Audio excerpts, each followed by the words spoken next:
बिनानावा बेबायदि गनायथावै बाथ्रा बुंनायावसो जों एसे जोंनि नांथारगौखिनिखौल' जों बुंगोन होननानै जोङो दिनै ससियेल मिडियायाव फैनाय जाबाय।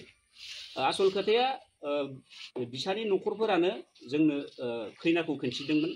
बि हौवाया आंखौ गोदान समावनो जेरैबायदि खालामदों जेरैबायदि बुंदों आं बेखौ मालाबाबो सहायनो हाया आरो आं बुंनो सानदों दि हाबा जानानै 6 दिननि गेजेरावनो खारनाय हिन्जाव गोदाना भिडिअ फैनानै किलार बुंजोबना होबाय।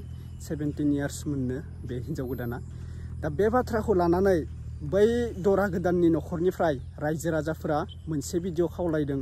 माने बै हिन्जाव गोदाना भिडिअ बुंदोंमोन नालाय 17 इयार्स, ओमफ्राय बै हौवा गोदाना 45 इयार्स, ओमफ्राय बे हौवा गोदाना जौ लोङो, सिगारेट सोबो, बेनिखायनो बियो इगनर खालामदोंनो आरोना हिन्जाव गोदाना।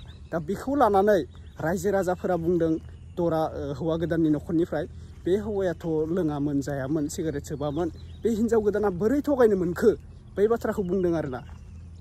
दा रायजो राजाफोरा मोनसे सिगाङावनो भिडिअ होखादों जे बे हिन्जाव गोदाना जेराव खारदों जेराव हाबसोदों बेखौ नायगिरनो लागा जेबो जों दरकार गैला। नाथाय मोनसे बाथ्रायाव बेखौ क्लियार खालामनो थाखाय रायजो राजाफोरा फिन खेब लिहरफिनदों आरोना बे हिन्जाव गोदानखौ सोमजा सोमजि खालामनो थाखाय। दा नोंथांमोना फिन भिडिअखौ नायगिरना लादो, नायग्रोबानो बुजिगोन। दा जायफोरा चेनेलाव गोदान साबस्क्राइब खालामना लादो। दिनैनि भिडिअ बयबो नोंथांमोना कमेन्ट खालामनो दाबाव आरोना। दा दायखौथ' गोबां मोनखाबाय दरा गोदाननिफ्रायबो ओमफ्राय हिन्जाव गोदाननिफ्रायबो। मानो होनबा दरा गोदाननिया जाहैबाय बियो फिसा गथ'खौ जुलि खालामनो नाङामोन, आरो बै हिन्जाव गोदानखौ हाबा खालामनाया माने 17 इयार्सबाथ' पुलिस केस जानो बे खात्तां बेफोरबायदि जायो। उन्दै बैसोखौ हाबा खालामनाया बिराद माबा नालाय, उन्दै बैसोआव हाबा खालामनो हानाया बेफोरबायदि माबा नङा, नियम नङा, बिराद केस जानायनि बाथ्रा जायो। दा बेखौ लानानैनो रायजो राजाफोरा बै हिन्जाव गोदानखौ बायदिब्ला बे हिन्जाव गोदानखौ नांफिनलानो आरोना। अब्लाबो रायजो राजाफोरा माने बै दरा गोदाननि न'खराव फैनानै मोजां किलार भिडिअआव बुंफोरजोबनो थाखाय खावलायहरदों आरोना। दा मा बुंखो बे रायजो राजाफोरा, ओमफ्राय बै हिन्जाव गोदाना मोनसे भिडिअ होबावदों आंनि थाखाय दावराव खालामनांला होननानै। नोंथांमोना भिडिअखौ फार्स्टआव नायगिरना लाबानो जाबाय मा बुङो। आं मोननै भिडिअखौबो होखानोसै। दे अब्ला नोंथांमोना फार्स्टआवनो भिडिअखौ नायगिरना लादो। खुलुमबाय रायजो राजाफोर। दासान्दि जोंनि ससियेल मिडियायाव जाखिनि जाथायखौ लानानै दावराव दावसि दाङाबाजि जागासिनो दङ, बे बेलायाव जोंबो न'खर मोनसे हिसाबै जोंबो हौवा गोदाननि साइडनि जानानै खायसे जोंनि बुंथारनांगौ बाथ्राफोरखौ फंनैसो रायजो राजानि सिगाङाव फोरमायहरनो बा मोनथिहोनो होननानै जोङो दान्दिसे जोङो ससियेल मिडियानि गेजेरजों जोङो फोरमायहरनो सानदों।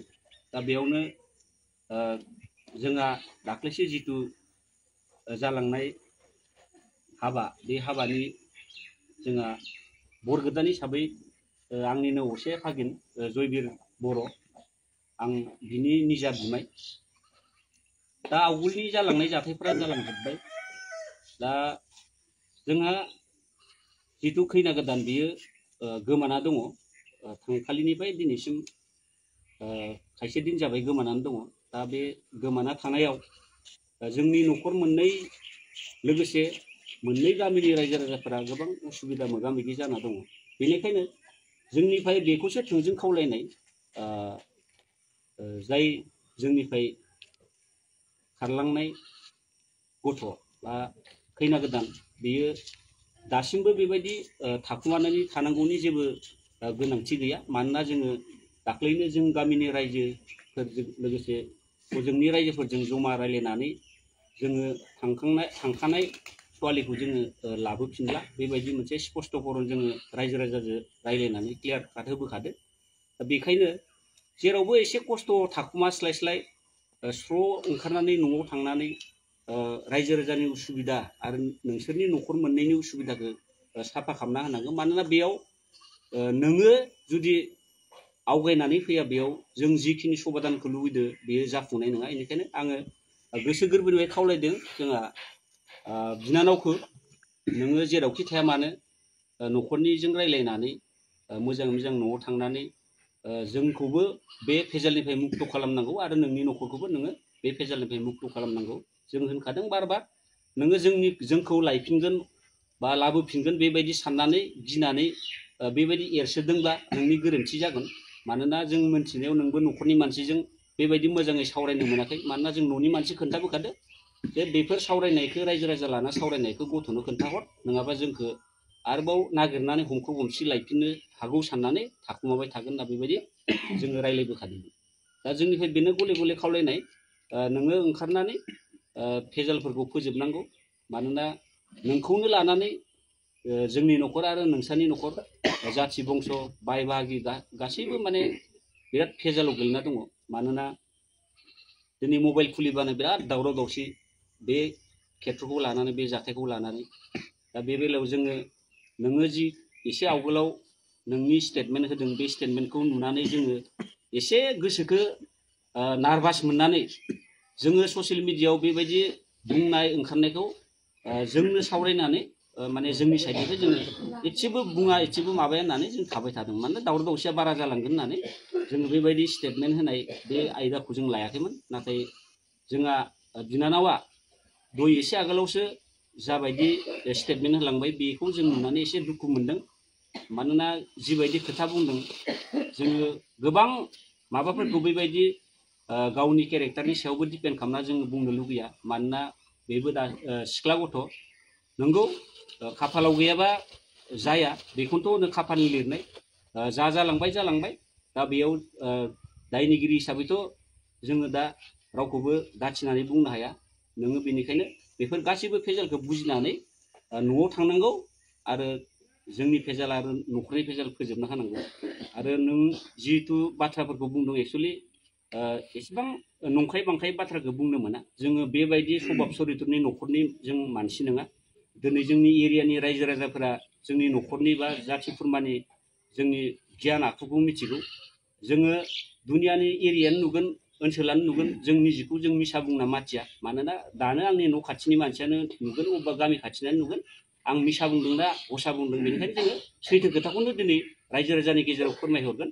मानोना रानिया जिबायदि जोंनि सायाव माने गाज्रि सभाबनि मोनसे बाथ्रा बुंलांदों, बेखौ लाना जोङो माने दुखु फोरमायदों। जोंबो हायो नोंनि सायाव गोबां मोजां गाज्रि खोथा दिनै ससियेल मिडियानि गेजेरजों सावरायहरनो, नाथाय जोङो बेखौ लुबैयाखै।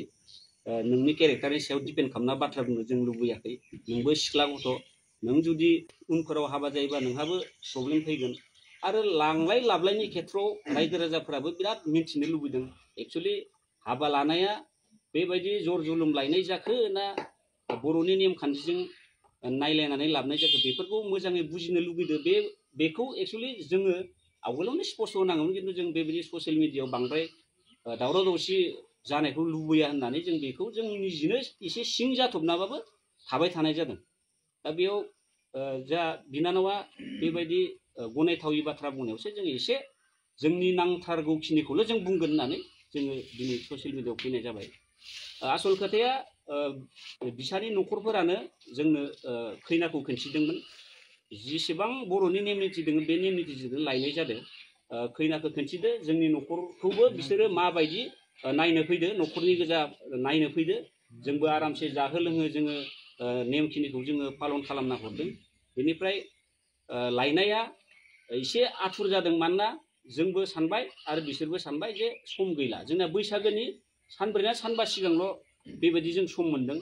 आरो बैसागो बोथोरावनो जिहेतु हाबानि दिन, आरो बैसागो बोथोरावनो हाबाखौ होनो हायोबा मोनसे शुभ कर्म जायो होननानै जोंबो उनाव बानायबाबो एखे, जों दा बानायबाबो एखे, थाखा फैसानिसो बोलो होननानै जों आथुर जोङो गावसोरजोंबो रायज्लायनानै जागोन दे, जेबो उसुबिदा गैया होननायलाय जोङो हाबाखौ जोङो लायखालिनि नेक्स्ट दिनावनो जोङो रायजो राजाखौबो लिंजोबदो। माल माथा बाननाय बेबायदि नेम निथि दङ जोंनिया।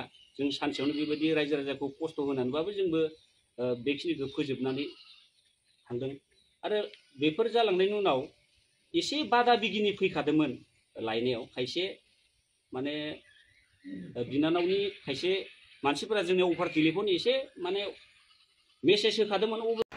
खुलुमबाय रायजोफोर आं आरोबाव बे भिडिअखौ लानानै फैबावनांगौ गोनां जाबाय आं बे भिडिअनि गेजेरजोंनो फोरमायनो सानदों दि आंखौ रावबो नागिरनांला आं जे जायगायाव दं मोजाङैनो दङ आरो बिसोरनि नखरनि मानसिफोराबो आंखौ नागिरनांला मानो होनोबा आं बिसोरनि नखराव थाया होननानैनो आं फैखानाय बिसोरनि नखरजों आं मालाबाबो संसार जानो हानाय नङा मानो होनोबा बिसोरनि बि हौवाया आंखौ गोदान समावनो जेरैबायदि खालामदों जेरैबायदि बुंदों आं बेखौ मालाबाबो सहायनो हाया आरो आं बुंनो सानदों दि इउटुबार आदा आब'मोनखौ नोंसोरखौ आं खुलुमनानै बुंदों आंनि गुदि खिन्था बिजौ मिथिया जासे नोंसोर आंनि गाज्रि भिडिअ होनायखौ अननानै बन्द खालाम आं आखाइ खबजबनानै खुलुमदों आरो बेनि बैसोआ जेखियानो जाया मानो नाथाय आंनि बैसोआ 18 प्लास जायाखै मालाबाबो आंनि बैसोआ 17 इयार्स आं बेजों मालाबाबो हाबा जानोनो राजि गैखायामोन गुबुनासो आंखौ जर जबस्ति हरदों बेनिखायनो आङो भिडिअखौ नुखाबाय गासिबो दा रायजो राजाफोरा बुंनायाबो थिगानो दोङो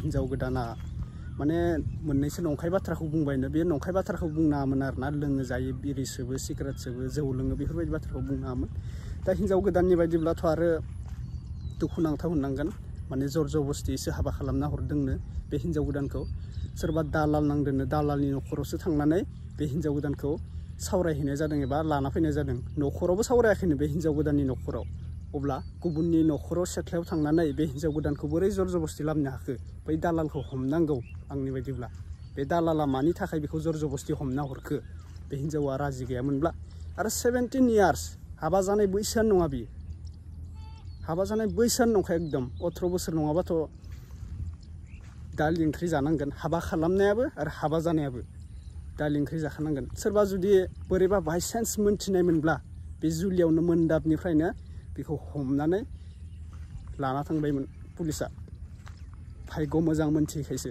सोरबा जुदि बुंना होनायमोनब्ला मा जागौमोन होमबानिया आरो बारासो मेगन मोदै लानांबायमोन हाबानि गेजेरावनो जुदि मोनदाबनिफ्राय जुदि बोना लाङोबा आरो बांसिनसो मान सन्माना खारबावबायमोन दा बेनोसै भिडिअ आङो बुंनांगौ जेबो खोथा गैला बुंखाजोब्बाय आरो नुसिगोन मा जायो मा मायो नोंथांमोनानो फोरमायहरबाय थानायखाय भिडिअखौ आपडेट होनाय जाबाय दा बेखिनिसै जायफोरा चेनेलाव गोदान साबस्क्राइब खालामदो लाइक खालामदो कमेन्ट खालामदो शेयार खालामनो दाबाव आरोना नेक्स्ट आपडेटआव लोगो मोनफिनसिगोन आरो मोननैसो आपडेट हरबावदों आंनो नै आं होनोसै दा नोंथांमोना नायनो थाखाय नेना थाब्लानो जाबाय अके नेक्स्ट आपडेटआव लोगो मोनगोन बाय